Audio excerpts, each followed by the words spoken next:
kita diajarkan la nufarriqu baina ahadin min rusuli, tidak boleh kita membeda-bedakan antara nabi Allah.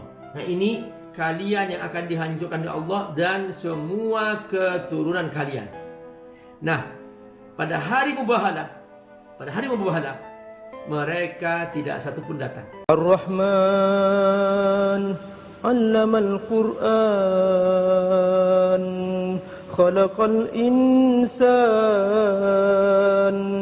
'allamahul bayan. Makanya kemudian setelah itu di sini ada peringatan bagi ahlul kitab. Di sini ahlul kitab maksudnya kaum Yahudi Nasrani. Peringatan pertama menegur kenapa kamu jadi kafir, padahal dalam kitab suci kamu itu ada ajaran beriman kepada Rasulullah Sallallahu Alaihi Wasallam dan tidak boleh membeda-bedakan antar semua nabi Allah. Makanya kita umat Islam, kita diajarkan la nufarriqu baina ahadin min rusuli, tidak boleh kita membeda-bedakan antara nabi Allah. Nah, ini kitab Taurat yang mereka pegang mengajarkan bahwa Nabi Muhammad itu Nabi Allah. Tapi kenapa kamu kafir? Nah, ini teguran bagi ahli kitab. Ayat 70. Ya ahli kitab, lima takfuruna bi ayatillah wa antum tashhadun. Ayat 71. Ayat 71 ini menegur kepada mereka karena mereka ternyata menyembunyikan kebenaran yang Allah turunkan dalam kitab suci mereka. Tentang sifat-sifat Nabi dihilangkan oleh mereka. Tentang ciri-ciri Nabi Muhammad dihilangkan oleh mereka. Di sini Allah berfirman, ya ahli kitab, lima talbisun al-haqqa bil batil wa taktumul haqqa wa antum ta'lamun. Kenapa kamu sembunyikan kebenaran itu dan kamu tutupi dengan kebatilan? Kamu tutupi kebenaran itu, wa taktumul haqqa, padahal kamu tahu itu adalah suatu penyimpangan. Kamu tahu Muhammad itu benar. Jadi mereka itu tahu. Kalau bapak ibu tanya ke rabi-rabi mereka, tokoh-tokoh agama mereka, mereka tahu Nabi Muhammad itu nabi. Mereka tahu itu. Wa antum ta'lamun, karena itu terdapat dalam kitab suci mereka. Yang mereka sebar kitab suci itu adalah kitab suci yang sudah diubah oleh mereka. Yang aslinya itu mereka sembunyikan. Wa taktumul haqqa wa antum ta'lamun, kamu tahu itu. Nah, lalu kemudian, nah ini caranya Bapak Ibu. Kalau kita berhadapan dengan mereka, ingatkan mereka tentang hari kiamat. Karena dalam Taurat juga ada ajaran tentang hari kiamat, bahwa kalian nanti akan dibangkitkan dan kalian nanti akan dihisab. Hati-hati kalian, jangan berbohong. Sekarang biasanya kalian berbohong, tapi ingat bahwa nanti Allah akan menghisab. Ini ayat 25.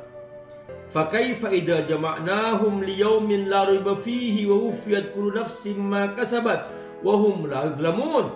Bagaimana nanti nasib kalian kalau kalian dipanggil oleh Allah di hari kiamat, lalu kalian akan dihisab oleh Allah, menyembunyikan kebenaran yang Allah turunkan dalam Taurat.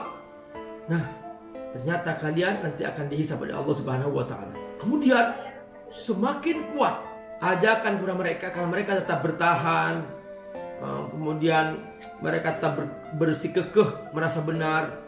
Akhirnya Allah Subhanahu wa taala perintahkan Nabi, ayo, kata Nabi Muhammad, Allah perintahkan Nabi Muhammad, ajak mereka mubahalah. Ayo kumpul kamu semua dengan keturunan kamu, kumpul wahai kaum Nasrani Najran. Waktu itu datang kepada Rasulullah SAW. Dan kata Nabi, aku juga akan mengajak semua keluargaku dan keturunanku berkumpul di sini. Ayo kita lakukan mubahalah. Kalau aku yang salah, aku akan dihukum oleh Allah dan Allah akan menghancurkan aku sehancur-hancurnya semua keturunanku. Tapi kalau aku benar, kalian yang akan dihancurkan oleh Allah dan semua keturunan kalian. Nah, pada hari mubahalah, mereka tidak satupun datang.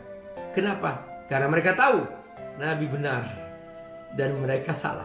Tapi mereka terus sampai sekarang menyembunyikan kebenaran itu.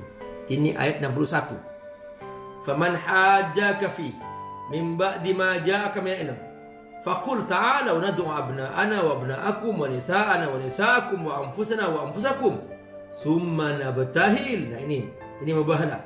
Summa nabtahil fanaj'al la'natullah 'alal kadhibin. Silakan, ayo. Kata Allah, ajak anak-anak kamu, ajak semua keluarga kamu, ajak. Aku juga sama-sama. Recording in progress. Dan kita melakukan mubahalah. Ayo silahkan. Fanaj'al la'natullah 'alal kadhibin. Begitulah Bapak Ibu rahimakumullah, hakikat yang perlu kita pahami. Makanya Bapak Ibu, sampai kapanpun tetap kita menjadi orang yang terus mengaji, terus mengaji, terus mengaji, terus belajar. Makanya supaya Bapak Ibu punya ilmu, makanya saya ajak ngaji kitab. Kenapa? Karena ilmu itu apa yang kita baca, bukan apa yang kita dengar. Kalau yang kita dengar itu nggak bisa dengan dalil, Bu. Kenapa? Karena mungkin kita pernah dengar, ya. Tapi kalau ada bukunya yang kita baca, kita tinggal tunjukkan, ini saya baca, ini buku yang saya baca. Jadi jelas. Karena itu kita harus pakai buku supaya kita menjadi ilmiah dalam kita berpikir. Assalamualaikum warahmatullahi wabarakatuh. Sahabat Abi Amir rahimakumullah. Di pesantren Abi Amir, pesantren FAT, ada sejumlah santri yang berdatangan dari berbagai belahan negeri, dari Papua, dari Alor, NTT, dari Sulawesi, dan banyak sekali dari Sumatera. Mereka menghafal Quran dan mereka belajar ilmu syariah. Teman-teman, kesempatan membayar zakat untuk mereka, berbagi, berinfak, insya Allah semua yang Bapak Ibu berikan akan menjadi amal jariah yang kelak disimpan di surga. Dan mereka, para penghafal Quran, akan menyambut kita di surga dengan mahkota-mahkota yang indah. Ayo bersama-sama berbagi untuk para santri penghafal Quran, mereka du'afa dan yatama di pesantren FAT yang Abi Amir asuh di Kampung Sukawangi, Sukaumur, Bogor.